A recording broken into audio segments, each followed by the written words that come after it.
Hey, what's up, everybody? Happy Tuesday. It is a little bit warmer this morning. Currently 8 degrees, going to be high of around 14. Yeah, with a 40% chance of showers today. Sun rises at 7:25 and sunset is at 4:24. So we gain another minute back there too. And so we are currently in a study of Judges, and we're coming to towards the end here. We're in chapter 17, and we were looking at a man named Micah, and that name means one who is like God. And we saw, um, sin, and we looked at some parenting. We looked at confession, right? The confession is agreeing with God, and um, in that confession, that relief of the burden of sin. Um, and only in 3 verses. There's a lot there just in 3 verses. And so Micah was from the hill country of Ephraim, um, and he took 1,100 pieces of silver from his mama. He stole it. Then he brought it back and confessed, um, and I think he confessed because he didn't want this curse about him, because his mama cursed whoever took it. So he brought it back in confession. That's verse 2, about which you uttered a curse and also spoke it in my ears, right? So he heard it. Maybe he was feeling guilty. And then, behold, the silver was with me. I took it. And his mother said, blessed be my son by the Lord, right? So we do see in confession there is a blessing. And we looked at Psalm 30, I think it's 32, Psalm 32, and the relief of confession. It might be 33. Now I gotta look it up. Hang on. Yeah, it's 32. 32. The maskil of David, right? We looked at the maskil of David. Blessed is the one whose transgression is forgiven, whose sin is covered, right? He counts it no iniquity, for when I kept silent, this is verse 3, my bones wasted away through my groaning all day long, right? So the relief of confession.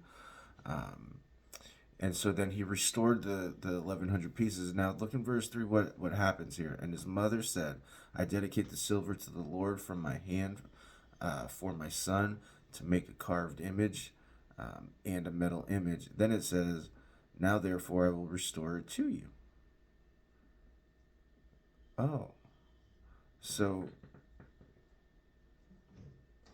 the restoring of it was for the purpose of creating this carved image, this metal image, and this um, idea of wrapping sin up, right? Wrapping sin up in the form of worship, right? And there we see it all the time.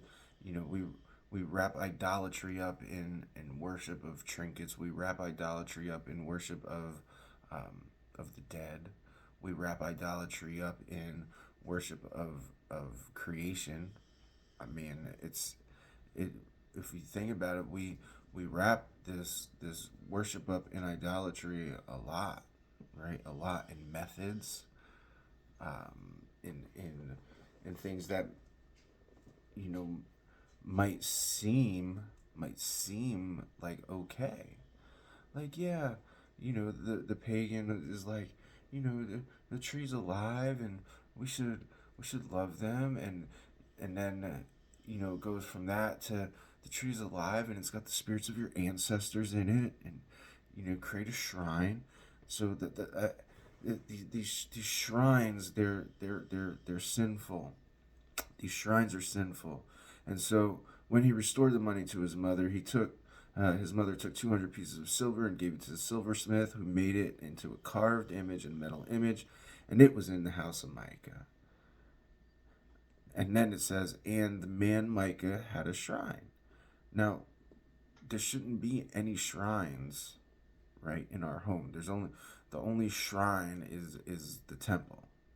Okay, that's out of Judges, in the house of God. Judges 18:31 is one reference there, and and so then he made an ephod and household gods. So he made an ephod. Gideon did that too, right? Now the ephod was supposed to be for the most high priest, the high priest, and it was used in a way of answering questions, right? Kind of like the Urim and Thummim.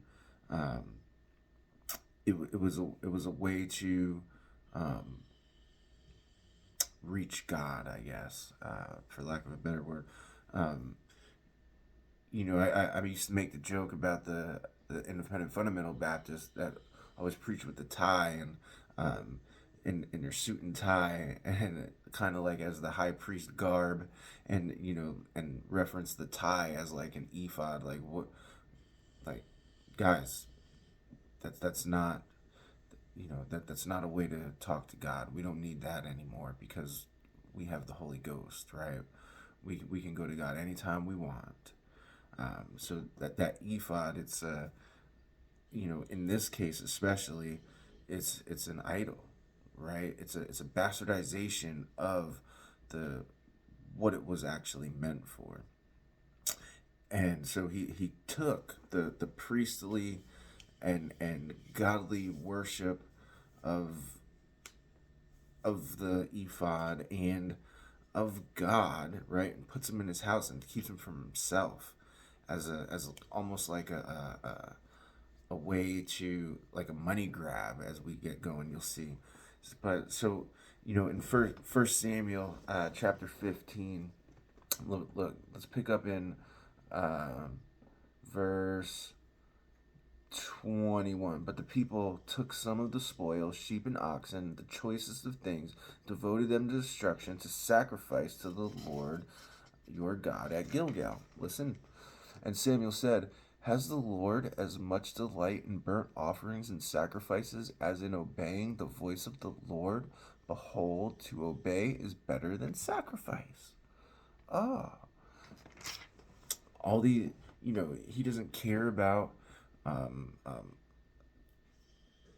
he cares about prayer, but he doesn't care about prayer to idols. He doesn't care about a shrine that you have for him in his home if you're not in obedience.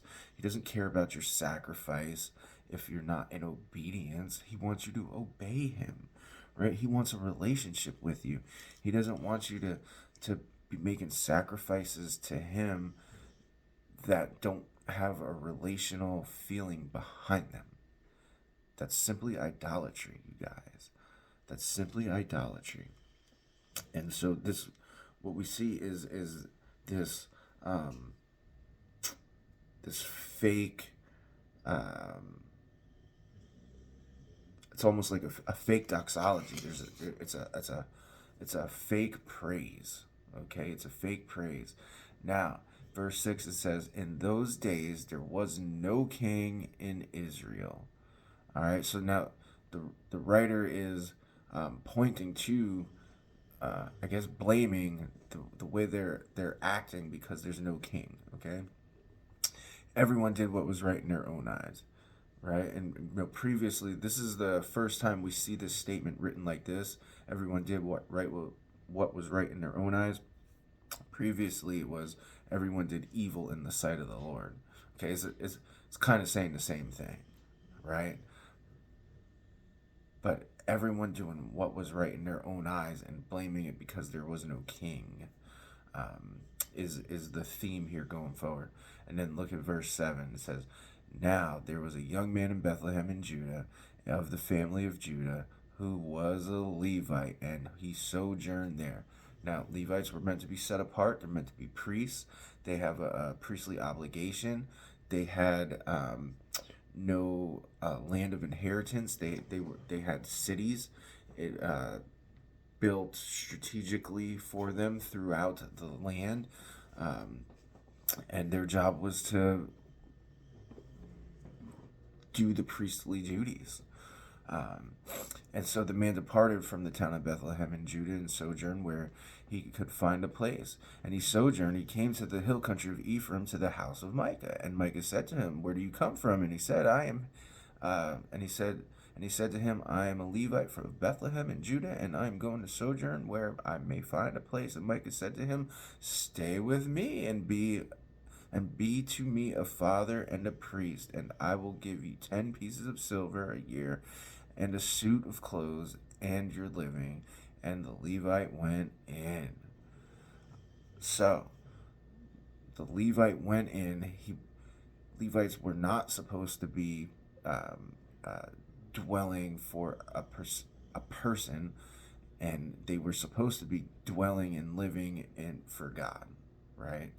That was their role. Their role was to work the sacrifices for the Lord, and keep up the temple, and um, you know pray, and do the priestly things, like work the sacrifices, keep things clean, ceremonially clean as well. More specifically, am I referring to ceremonially clean, and that type of stuff. And so um, he essentially gives up that honor, right, to go stay with Micah for what? And my note there is pride of life. Pride of life. He said, "Come be as a father to me," all right, and a priest. So he elevated his status, right? He gave him importance. What's more important than being a priest for being a Levite? Like, there's nothing more important than being a priest for God. And he gives it all up, and he for money, right? 10 pieces of silver for clothes. When God says he's going to take care of you, right? He's going to. This is after the promised land, so that he already knows that God will feed you manna and give you shoes that won't wear out. Like, nothing to worry about there. So why do it, right? If there's nothing to worry about, why do we turn to things we see in the world for our validation, when we know if we're faithful in what God has placed us to do, he will validate us?